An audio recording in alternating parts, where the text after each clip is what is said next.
Hey, this is Kevin Winston with Digital LA. We are live using Facebook Live from our VR games panel at CTRL Collective in Playa Vista. We've had a great discussion on VR games with experts in the field, and we're now having our summary, key points, learnings, or trends in VR, or things to think about if you're making VR games. I'm a sound supervisor for VR at Technicolor, and I think when I look at all the different VR technologies, I envision this line. We talked about input earlier.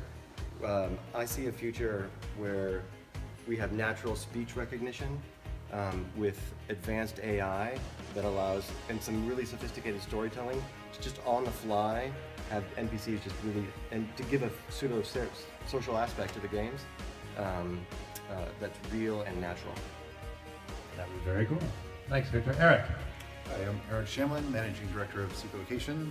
I guess, I don't know if it's a trend, but it's something that I'm really excited about. Is we like to play sort of both on both ends of the spectrum of game and narrative, and we're seeing a lot more interest now in the narrative stuff, and it's opening up some really cool opportunities using some of the more cutting-edge technologies in sort of volumetric performance capture and volumetric and photogrammetric environment capture or playback.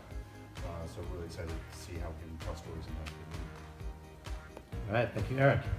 Hi. Sally. Hi, my name is Sally Calloway. I'm the creative director at Ossic.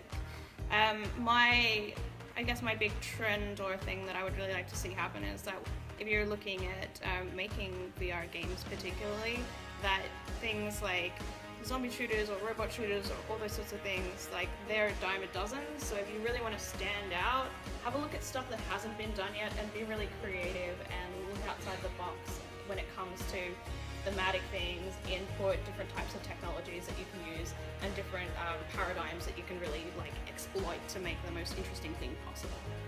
Yeah, great. Thanks, Sally. Daniel.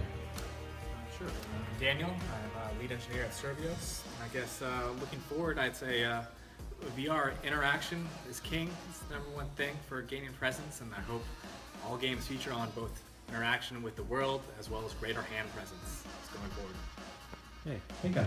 My name is Penka. I'm a freelance composer for games and VR.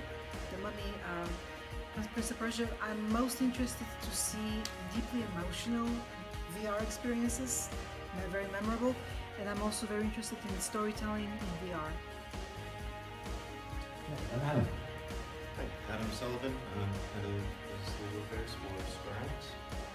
And I don't know, this, I don't know, just my strict observation is that it's really the quest for less nausea. And in that quest, we're seeing a lot of different takes on more creativity and how to approach gameplay, whether it's AR or movie experiences or storytelling. Just want more creativity breaking out from that. Awesome. Well, thank you so much, panelists, for an awesome discussion and for attendees for great questions. Let's give our panelists a big round of applause.